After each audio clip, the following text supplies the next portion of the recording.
Viewers break तो बाद तुहाडा स्वागत है जी। डॉक्टर साहब साडा पहला सवाल है कि बीजेपी ने कश्मीर विच धारा 370 खत्म करने दे अपने स्टैंड विच तब्दीली की है जी। डॉक्टर साहब देखो इस वेले एक पोलिटिकल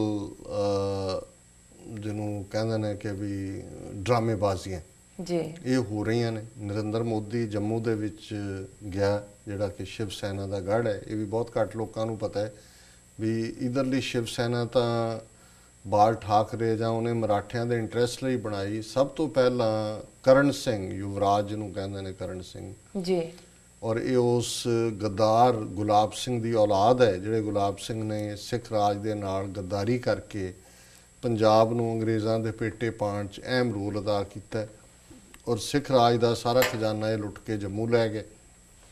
महाराणी चंद कौर नूं मार दिता जम्मू च जी तो जाके खड़क सिंह की विधवा नूं और उस खजाने दे उत्ते जफा मार के बैठे ने। हुण उहनूं किन्ना इन्हां ने परसनल है किन्ना कुछ पिया है, लेकिन अज भी काफ़ी उहदा वड्डा हिस्सा स्टेट ट्रेजरी दे विच होएगा।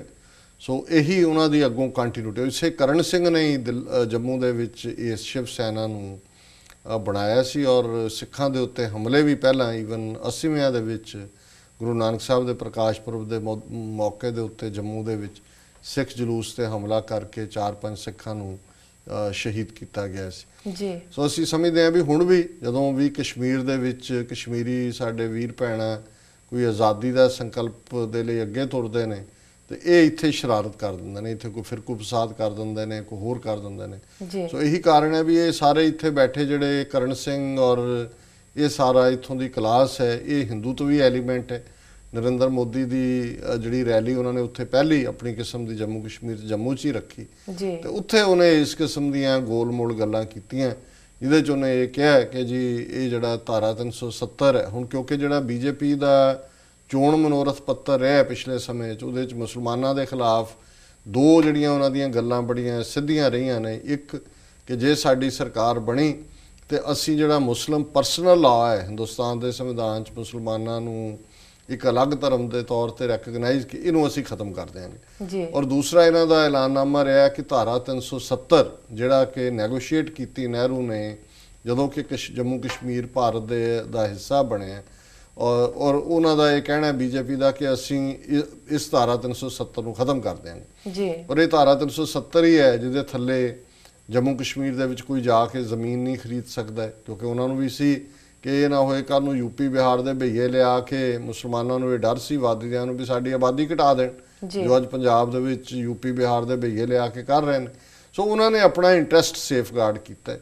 सो इस ते बीजेपी की हुण तक तो ये पोजीशन रही है। सो नरेंद्र मोदी हुण अपने आप नूं समझण लग गया भी शायद मैं प्रधानमंत्री की कुर्सी के नेड़े आ रहे हैं तो कुछ मुद्दों के उत्ते वो ये प्रभाव देने की कोशिश भी कर रहा है कि जिवें कुछ मुद्दों के ओपन है और उत्थे उन्हें गोल मोल जिहियां गल्लां कीतियां कि जी इहदे ते जे मैं दसांगा भी धारा 370 किस तरह कश्मीर के लोगों के खिलाफ है। फिर उन्हें उन्होंने परसनल फैमिली की गल की कि जी जे उमर अब्दुल्ला बाहर विआह करदा है तो वो जिहड़ा उहदी शहरीयत नहीं जाती, वो जम्मू कश्मीर का वसिंदा रहिंदा है, पर जे उहदी भैण जिहड़ी है वो बाहर विआह करदी है तो उन्होंने अपनी जी जम्मू कश्मीर के एक शहरी नहीं रहिंदी उत्थों की कि ये तो जी औरतों के नाल डिस्क्रिमिनेशन है। तो इस किस्म दी पोलिटिकल ड्रामेबाजियां वाली स्टेटमेंटां आई हैं और इहदे उत्ते मीडिया ने बड़ा बवाल किया है कि जी ये तो पोजीशन बदल लई बीजेपी ने। पर नाल ही अज जिहड़ा इन्हां दा स्पोक्समैन है बीजेपी का उहदी स्टेटमेंट आई है कि नहीं नहीं नहीं जी साडी पोजीशन वही है, असी बिल्कुल 370 धारा के खिलाफ हैं और दिस दैट। सो ये तो तुसीं अंदाज़ा लाओ कि भी अजे इन्हां दे हथ पावर नहीं आई तो किस किस्म की घटिया दलील। और ये जिवें नरेंद्र मोदी तो इन्ने गलत फैक्ट कोट करता है हिस्टरी का, इनू बिल्कुल कई जिहड़ा बिल्कुल टोटली इस दियां गलत धारनावां दे उत्ते इन्हें गल बनाई हुंदी और फैक्ट्स भी गलत कोट करदा जी। सो असीं समझदे हां भी बेशक उमर अब्दुल्ला ने इहदे ते अपना दिता है रिएक्शन, पर इस गल बारे कोई भुलेखा नहीं होना चाहिए कि जे ये हिंदुत्वी ताकतां नरेंद्र मोदी की अगवाई थल्ले पावर दे विच आंदियां ने तो फिर जिवें अक्सर असीं ये कहंदे हैं कि फिर जो जुल्म नाजियां ने यहूदियां ते कीते जी जिप्सियां ते कीते दूजियां घट गिणतियां ते कीते वो इतिहास दे विच फिक्के पै जाणगे। ये इन्ने ज़्यादा जुल्म करनगे मुसलमानां दे उत्ते सिखां दे उत्ते ईसाइयां दे उत्ते और उन्होंने तो ਕਈ ਸਾਲ ਲਾ ਕੇ ਉਹ ਜੈਨੋਸਾਈਡ ਕੀਤਾ, ਇਹ ਦਿਨਾਂ ਦੇ ਵਿੱਚ ਜਿਹੜਾ ਹੈ ਉਹ ਸਾਰੇ ਨੂੰ ਕਰ ਦੇਣਗੇ। ਜੋ ਕੁਛ ਇਹਨਾਂ ਨੇ ਗੁਜਰਾਤ 'ਚ ਕੀਤਾ ਗੋਧਰਾ ਕਾਂਡ ਦਾ ਬਹਾਨਾ ਬਣਾ ਕੇ, ਜੋ ਕੁਛ ਹੁਣ ਈਵਨ ਯੂਪੀ ਦੇ ਵਿੱਚ ਜਿੱਥੇ ਕਿ ਸਮਾਜਵਾਦੀ ਪਾਰਟੀ ਦੀ ਸਰਕਾਰ ਹੈ ਉੱਥੇ ਜਿਸ ਕਿਸਮ ਦੀ ਕਰਤੂਤ ਇਹਨਾਂ ਨੇ ਕੀਤੀ ਹੈ ਮੁਜ਼ੱਫਰਪੁਰ ਦੇ ਵਿੱਚ, ਸੋ ਕੋਈ ਭੁਲੇਖਾ ਨਹੀਂ ਹੋਣਾ ਚਾਹੀਦਾ ਕਿ ਵੀ ਇਹਨਾਂ ਦੀ ਅਲਟੀਮੇਟਲੀ ਕੀ ਡਾਇਰੈਕਸ਼ਨ ਹੈ ਔਰ ਇਹਨਾਂ ਦੀ ਤਾਕਤ ਚਾਣ ਨਾਲ ਕਿਸ ਕਿਸਮ ਦਾ ਮਾਹੌਲ ਉੱਥੇ ਜਾਂ ਇੱਕ ਸਿਵਲ ਵਾਰ ਵਰਗੀ ਸਿਚੁਏਸ਼ਨ ਭਾਰਤ ਦੇ ਵਿੱਚ ਕ੍ਰੀਏਟ ਹੋਏਗੀ। ਜੀ ਡਾਕਟਰ ਸਾਹਿਬ, ਸਾਡਾ ਅਗਲਾ ਸਵਾਲ ਹੈ, ਯੂਨਾਈਟਿਡ ਨੇਸ਼ਨਸ ਦੀ ਮਨੁੱਖੀ ਹੱਕਾਂ ਦੀ ਪ੍ਰਮੁੱਖ ਨੇ ਕਿਹਾ ਹੈ ਕਿ ਸੀਰੀਆ ਦੇ ਪ੍ਰਧਾਨ ਦੇ ਖਿਲਾਫ ਯੁੱਧ ਅਪਰਾਧ ਦਾ ਮਾਮਲਾ ਬਣਦਾ ਹੈ, ਇਸ ਬਾਰੇ ਤੁਹਾਡੀ ਕੀ? ਦੇਖੋ, ਸੀਰੀਆ ਨੂੰ ਅਮਰੀਕਾ ਔਰ ਇਹ ਪੱਛਮੀ ਤਾਕਤਾਂ ਟਾਰਗੇਟ ਕਰਨਾ ਚਾਹੁੰਦੀਆਂ, ਇਹਨਾਂ ਦਾ ਵਸ ਚੱਲਦਾ ਤੇ ਇਹਨਾਂ ਨੇ ਹਮਲਾ ਕੀਤਾ ਹੋਣਾ ਸੀ, ਪਰ ਕਿਉਂਕਿ ਰੂਸ ਔਰ ਚੀਨ ਉਸ ਦੇ ਵਿਚਕਾਰ ਆ ਗਏ ਔਰ ਕੈਮੀਕਲ ਵੈਪਨਸ ਦਾ ਰੌਲਾ ਸੀ, ਸੋ ਉਹਨਾਂ ਨੇ ਕਿਹਾ ਜੀ ਠੀਕ ਹੈ ਅਸੀਂ ਸਰੈਂਡਰ ਕਰ ਦਿੰਦੇ ਹਾਂ ਆਪਣੇ ਕੈਮੀਕਲ ਵੈਪਨਸ। ਉਹ ਉਹਨਾਂ ਨੇ ਕਰ ਵੀ ਦਿੱਤੇ ਨੇ ਔਰ ਪ੍ਰੋਸੈਸ ਹੀ ਡਿਸਟਰੋਏ ਵੀ ਕਰ ਰਹੇ ਨੇ। ਹੁਣ ਇਹਨਾਂ ਨੂੰ ਲੱਗਦਾ ਕਿ ਵੀ ਇਹਨੂੰ ਤਾਂ ਘੇਰਿਆ ਸੀ, ਗੱਲ ਕਿਸੇ ਪਾਸੇ ਤੁਰੀ ਨਹੀਂ ਹੈ। ਹੁਣ ਉਹਨਾਂ ਨੇ ਜਿਹੜੀ ਹਿਊਮਨ ਰਾਈਟਸ ਕੌਂਸਲ ਦੀ ਪ੍ਰਮੁੱਖ ਹੈ ਬੀਬੀ, ਉਹਦੀ ਸਟੇਟਮੈਂਟ ਲੱਗੀ ਹੈ ਜੀ ਕਿ ਅਸੀਂ ਜਿਹੜੇ ਉੱਥੇ ਬਹੁਤ ਸਾਰੇ ਤਫਸ਼ੀਸ਼ ਕੀਤੀ ਹੈ, ਉਹਦੇ ਜਿਹੜੇ ਬਹੁਤ ਸਾਰੇ ਜੰਗੀ ਅਪਰਾਧ ਨੇ ਉਹਨਾਂ ਦੇ ਥੱਲੇ ਮੁਕੱਦਮੇ ਬਣਦੇ ਨੇ। ਹਾਲਾਂ ਉਹਨਾਂ ਨੇ ਕੋਈ ਸਿੱਧੇ ਤੌਰ ਤੇ ਅਜੇ ਨੇਮ ਨਹੀਂ ਕੀਤਾ ਪ੍ਰੈਜ਼ੀਡੈਂਟ ਨੂੰ, ਪਰ ਉਹਨਾਂ ਨੇ ਕਿਹਾ ਵੀ ਉਹਦੀ ਵੀ ਇਨਵੋਲਵਮੈਂਟ ਹੈ। ਹਾਲਾਂ ਇਹਨੂੰ ਇਹ ਦੱਸਣ ਦੇ ਲਈ ਕਿ ਜੀ ਅਸੀਂ ਬੜਾ ਬੈਲੈਂਸਡ ਕੰਮ ਕੀਤਾ ਹੈ, ਉਹਨਾਂ ਨੇ ਕਿਹਾ ਜੀ ਜਿਹੜੀਆਂ ਲੜ ਰਹੀਆਂ ਧਿਰਾਂ ਨੇ ਉਹਨਾਂ ਨੇ ਵੀ ਮਨੁੱਖੀ ਹੱਕ ਵਾਇਲੇਟ ਕੀਤੇ ਨੇ। ਪਰ ਅਸੀਂ ਸਮਝਦੇ ਹਾਂ ਵੀ ਜਿਸ ਤਰੀਕੇ ਨਾਲ ਪਹਿਲਾਂ ਪੋਲੀਟੀਕਲੀ ਇਸ ਇਸ਼ੂ ਨੂੰ ਬਣਾ ਕੇ ਫਿਰ ਕੈਮੀਕਲ ਵੈਪਨਸ ਦਾ ਘੇਰਨ ਦੀ ਲਾਈਨ ਸੀ ਸੀਰੀਆ ਨੂੰ, ਇਹੀ ਕੰਮ ਜਿਹੜਾ ਹੈ ਹੁਣ ਹਿਊਮਨ ਰਾਈਟਸ ਕੌਂਸਲ ਜਾਂ ਯੂਨਾਈਟਿਡ ਨੇਸ਼ਨਸ ਨੂੰ ਇੱਕ ਹਥਿਆਰ ਵਜੋਂ ਵਰਤ ਕੇ ਕਰਨਾ ਚਾਹੁੰਦੇ ਨੇ। ਉੱਥੇ ਸਿਵਲ ਵਾਰ ਹੈ, 1 ਲੱਖ ਤੋਂ ਜ਼ਿਆਦਾ ਲੋਕ ਮਰ ਚੁੱਕੇ ਨੇ ਹੁਣ ਤੱਕ, ਬਣਾ ਦਿੱਤੀ ਹੈ ਇਹਨਾਂ ਨੇ, ਔਰ ਇਹੀ ਰਿਬੈਲਸ ਨੂੰ ਸਪੋਰਟ ਕਰ ਰਹੇ ਨੇ। 10 ਮਿਲੀਅਨ ਤੋਂ ਜ਼ਿਆਦਾ ਲੋਕ ਜਿਹੜੇ ਨੇ ਉਹ ਬੇਘਰੇ ਨੇ। ਅਸੀਂ ਤਾਂ ਉਹਨਾਂ ਗਰੀਬਾਂ ਦੇ ਲਈ ਜਿਹੜੇ ਵਿਚਾਰੇ ਇਸ ਕਿਸਮ ਦੀਆਂ ਤਾਕਤਾਂ ਦੀਆਂ ਨੀਤੀਆਂ ਦਾ ਸ਼ਿਕਾਰ ਹੁੰਦੇ ਨੇ ਹਾਂ ਦਾ ਨਾਰਾ ਹੀ ਮਾਰ ਸਕਦੇ ਹਾਂ, ਕਿਉਂਕਿ ਅਸੀਂ ਤਾਂ ਆਪ ਉਸ ਕਿਸਮ ਦੀ ਜ਼ਾਲਮਾਨਾ ਪਾਲਿਸੀਜ਼ ਦਾ ਸ਼ਿਕਾਰ ਹੈ ਜਿਨ੍ਹਾਂ ਦੇ ਪੰਜੇ ਚੋਂ ਨਿਕਲਣ ਦੇ ਲਈ ਅਸੀਂ ਵੀ ਕੌਮ ਦੇ 1.5 ਲੱਖ ਗੱਭਰੂ ਮੁਟਿਆਰਾਂ ਕੁਰਬਾਨ ਕੀਤੇ ਨੇ। ਸੋ ਸਾਡੀ ਹਮਦਰਦੀ ਹੈ ਸੀਰੀਆ ਦੇ ਲੋਕਾਂ ਨਾਲ, ਹੋਰ ਤਾਂ ਸਾਡੇ ਕੋਲ ਉਹਨਾਂ ਨੂੰ ਦੇਣ ਨੂੰ ਕੀ ਹੈ। ਜੀ ਡਾਕਟਰ ਸਾਹਿਬ, ਤੁਹਾਡਾ ਬਹੁਤ ਬਹੁਤ ਧੰਨਵਾਦ। ਤੁਸੀਂ ਸਾਡੇ ਸਵਾਲਾਂ ਦੇ ਜਵਾਬ ਸਾਡੇ ਦਰਸ਼ਕਾਂ ਨਾਲ ਸਾਂਝੇ ਕੀਤੇ ਤੇ ਹੁਣ ਸਾਡੇ ਦਰਸ਼ਕਾਂ ਨਾਲ ਸਾਂਝਾ ਕਰੋ ਅੱਜ ਦਾ ਵਿਚਾਰ। ਅੱਜ ਦੇ ਵਿਚਾਰ ਲਈ ਅਸੀਂ ਬਾਬਾ ਫਰੀਦ ਜੀ ਜਿਨ੍ਹਾਂ ਦੀ ਬਾਣੀ ਗੁਰੂ ਗ੍ਰੰਥ ਸਾਹਿਬ ਜੀ 'ਚ ਦਰਜ ਹੈ, ਉਹਨਾਂ ਦੇ 2 ਸ਼ਲੋਕ 26 ਤੇ 27 ਨੰਬਰ ਚੁਣੇ ਨੇ ਜੀ। ਹਾਲਾਂਕਿ ਦੋਨਾਂ ਸ਼ਲੋਕਾਂ ਦੇ ਭਾਵ ਇੰਡੀਪੈਂਡੈਂਟ ਨੇ, ਪਰ ਕਿਉਂਕਿ ਅਸੀਂ ਸਮਝਦੇ ਹਾਂ ਕਿ ਉਹ 2 ਭਾਵਾਂ ਵਾਲੇ ਜਿਹੜੇ ਨੇ ਅਲੱਗ-ਅਲੱਗ, ਉਹ ਮੈਸੇਜ ਵੀ ਬੜੀ ਕਲੀਅਰਲੀ ਸਾਨੂੰ ਇਹੀ ਯਾਦ ਕਰਵਾਉਂਦੇ ਨੇ ਕਿ ਜ਼ਿੰਦਗੀ ਦੇ ਅੰਦਰ ਫੋਕੀ ਜਿਹੜੀ ਸ਼ੋਸ਼ਾ ਹੈ ਉਸ ਦੀ ਕੋਈ ਕੀਮਤ ਨਹੀਂ ਹੈ, ਔਰ ਅਲਟੀਮੇਟਲੀ ਰੱਬ ਦਾ ਨਾਂ ਹੀ ਉਹ ਮਿਠਾਸ ਹੈ, ਉਹ ਆਨੰਦ ਹੈ ਜਿਸ ਨੂੰ ਮੰਨਣਾ ਬਣਦਾ। ਸੋ ਇਹ ਭਾਵੇਂ 2 ਥਾਟ ਡਿਫਰੈਂਟ ਲੈਵਲ ਤੇ ਚੱਲਦੇ ਨੇ, ਪਰ ਮੈਂ ਦੋਨਾਂ ਨੂੰ ਹੀ ਚੁਣਿਆ ਜੀ। ਪਹਿਲਾ ਉਹਨਾਂ ਦਾ ਫਰੀਦਾ, ਮੈਂ ਭੁਲਾਵਾ ਪੱਗ ਦਾ ਮਤ ਮੈਲੀ ਹੋਏ ਜਾਏ, ਗਹਿਲਾ ਰੂਹ ਨਾ ਜਾਣੇ, ਸਿਰ ਪੀ ਮਿੱਟੀ ਖਾਏ ਜੀ।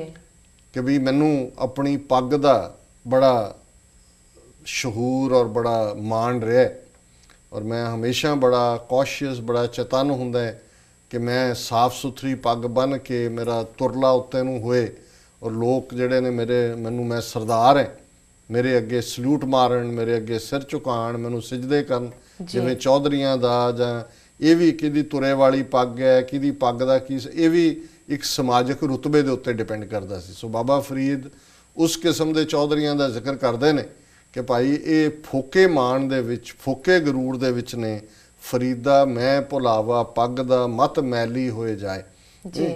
ਕਿ ਮੈਨੂੰ ਇਸ ਗੱਲ ਦਾ ਹੀ ਜਿਹੜਾ ਹਮੇਸ਼ਾ ਰਿਹਾ ਕਿ ਵੀ ਮੇਰੀ ਪੱਗ ਕਿਤੇ ਮੈਲੀ ਨਾ ਹੋਏ, ਮੈਂ ਉਸ ਗਰੂਰ 'ਚ ਹਾਂ। ਪਰ ਫਿਰ ਉਹ ਕਹਿੰਦੇ ਨੇ ਗਹਿਲਾ ਰੂਹ ਨਾ ਜਾਣੇ, ਸਿਰ ਵੀ ਮਿੱਟੀ ਖਾਏ ਜੀ। ਪਰ ਇਹ ਮੇਰੀ ਜਿਹੜੀ ਬਿਲਕੁਲ ਅਣਜਾਣ ਰੂਹ ਹੈ ਉਹ ਇਹ ਕਿਉਂ ਨਹੀਂ ਸੋਚਦੀ ਕਿ ਅੱਜ ਤਾਂ ਮੈਂ ਇਸ ਫੋਕੇ ਗਰੂਰ ਦੇ ਵਿੱਚ ਦੂਸਰਿਆਂ ਦੇ ਹੱਕ ਖੋਹ ਰਿਹਾ, ਇੱਕ ਦਿਨ ਜਦੋਂ ਮੈਂ ਕਬਰ ਵਿੱਚ ਚਲੇ ਜਾਣਾ ਤੇ ਮੈਂ ਤਾਂ ਅੱਜ ਪੱਗ ਦਾ ਫਿਕਰ ਕਰਦਾ, ਉਸ ਮਿੱਟੀ ਨੇ ਤੇ ਮੇਰਾ ਸਿਰ ਵੀ ਖਾ ਜਾਣਾ ਸੀ, ਉਹ ਵੀ ਉਹਨਾਂ ਕੀੜਿਆਂ ਦੇ ਹਵਾਲੇ ਹੋ ਜਾਣਾ। ਗਹਿਲਾ ਰੂਹ ਨਾ ਜਾਣੇ, ਸਿਰ ਵੀ ਮਿੱਟੀ ਖਾਏ, ਕਿ ਜਿਹੜਾ ਸਿਰ ਹੈ ਇਹ ਵੀ ਮਿੱਟੀ ਦੇ ਵਿੱਚ ਰੁਲਣਾ।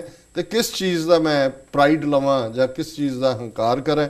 ਤੇ ਫਿਰ ਉਹਨਾਂ ਨੇ ਰੱਬ ਵੱਲ ਸਾਨੂੰ ਮੋੜਦੇ ਆ। ਇਹ ਅਗਲਾ ਸ਼ਲੋਕ ਉਹਨਾਂ ਦਾ ਹੈ, ਫਰੀਦਾ ਸ਼ੱਕਰ ਖੰਡ ਨਿਵਾਤ ਗੁੜ ਮਾਖਿਓ ਮਾਝਾ ਦੁੱਧ ਸਭੇ ਵਸਤੂ ਮਿੱਠੀਆਂ ਰੱਬ ਨਾ ਪੁੱਜਣ ਤੁਧ। ਹੁਣ ਇਹ ਜਿੰਨੀਆਂ ਸਾਡੇ ਸੱਭਿਆਚਾਰ 'ਚ ਉਸ ਵੇਲੇ, ਇਸ ਤੋਂ ਅਸੀਂ ਅੰਦਾਜ਼ਾ ਲਾ ਸਕਦੇ ਹਾਂ ਬਾਬਾ ਫਰੀਦ ਲਗਭਗ 700 750 ਸਾਲ ਪਹਿਲਾਂ ਹੋਏ ਨੇ ਜੀ ਕਿ ਉਸ ਵੇਲੇ ਵੀ ਇਹ ਚੀਜ਼ਾਂ ਸਾਰੀਆਂ ਅਵੇਲੇਬਲ ਸੀ। ਲੋਕ ਸ਼ੱਕਰ ਵੀ ਖਾਂਦੇ ਸੀ, ਖੰਡ ਵੀ ਖਾਂਦੇ ਸੀ, ਜੀ ਨਿਵਾਤ ਮਿਸ਼ਰੀ ਨੂੰ ਕਹਿੰਦੇ ਨੇ, ਮਿਸ਼ਰੀ ਵੀ ਖਾਂਦੇ ਸੀ, ਜੀ ਗੁੜ ਵੀ ਖਾਂਦੇ ਸੀ, ਮਾਖਿਓ ਸ਼ਹਿਦ ਹੈ ਹਨੀ ਉਹਨੂੰ ਵੀ ਖਾਂਦੇ ਸੀ, ਤੇ ਮਾਝਾ ਦੁੱਧ, ਜਦੋਂ ਦੁੱਧ ਤਾਜ਼ਾ ਹੁੰਦਾ ਹੈ, ਜਿਹੜੀਆਂ ਧਾਰਾਂ ਲਈਆਂ ਜਾਂਦੀਆਂ ਉਹਨਾਂ ਦੇ ਵਿੱਚ ਵੀ ਇੱਕ ਮਿਠਾਸ ਹੁੰਦਾ ਹੈ। ਜੀ ਸੋ ਇਹ ਸਾਰੀਆਂ ਚੀਜ਼ਾਂ ਜਿਹੜੀਆਂ ਉਸ ਪੰਜਾਬ ਦੇ ਸੱਭਿਆਚਾਰ ਦੇ ਵਿੱਚ ਇੱਕ ਕਾਮਨ ਬੰਦੇ ਨੂੰ ਅਵੇਲੇਬਲ ਸੀ, ਉਹਨਾਂ ਦੀ ਮਿਠਾਸ ਦਾ ਇਸ਼ਾਰਾ ਕਰਕੇ ਬਾਬਾ ਫਰੀਦ ਕਹਿੰਦੇ ਨੇ ਕਿ ਸਭੇ ਵਸਤੂ ਮਿੱਠੀਆਂ ਰੱਬ ਨਾ ਪੁੱਜਣ ਤੁਧ। ਭਾਵੇਂ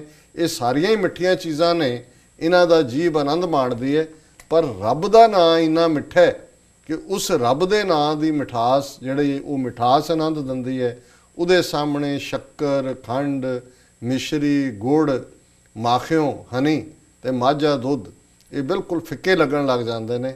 ਰੱਬ ਦਾ ਨਾਂ ਜਿਹੜਾ ਹੈ ਉਹ ਅੰਤਾਂ ਦਾ ਮਿਠਾਸ ਦੇਣ ਵਾਲਾ ਹੈ, ਜੀ, ਅੰਤਾਂ ਦਾ ਆਨੰਦ ਦੇਣ ਵਾਲਾ ਹੈ। ਜੀ, ਸੋ ਬਿਲਕੁਲ ਇਹ ਡਾਕਟਰ ਅੱਜ ਦਾ ਸਾਹਿਬ। ਵਿਚਾਰ ਹੈ। ਜੀ ਡਾਕਟਰ ਸਾਹਿਬ, ਹੁਣ ਲੈਣੇ ਆਪਣੇ ਵੀਰਸ ਕੋਲ ਇਜਾਜ਼ਤ। ਵੀਰ, ਸਾਡੇ ਪ੍ਰੋਗਰਾਮ ਦਾ ਸਮਾਂ ਇੱਥੇ ਸਮਾਪਤ ਹੁੰਦਾ। ਤੁਸੀਂ ਆਪਣੇ ਰਾਏ ਤੇ ਸੁਝਾਅ ਸਾਨੂੰ ਭੇਜਣਾ ਭੁੱਲਣਾ ਸਾਡੇ ਇਸ ਪਤੇ ਤੇ sos@tv84.tv ਤੇ। ਅਸੀਂ ਆਪਣਾ ਪ੍ਰੋਗਰਾਮ ਲੈ ਕੇ ਫਿਰ ਤੁਹਾਡੇ ਰੂਬਰੂ ਹੋਵਾਂਗੇ। ਤਦ ਤੱਕ ਲਈ ਮੈਨੂੰ ਤੇ ਆਪਣੇ ਡਾਕਟਰ ਸਾਹਿਬ ਨੂੰ ਆਗਿਆ ਦਿਓ। ਵਾਹਿਗੁਰੂ ਜੀ ਕਾ ਖਾਲਸਾ, ਵਾਹਿਗੁਰੂ ਜੀ ਕੀ ਫਤਿਹ।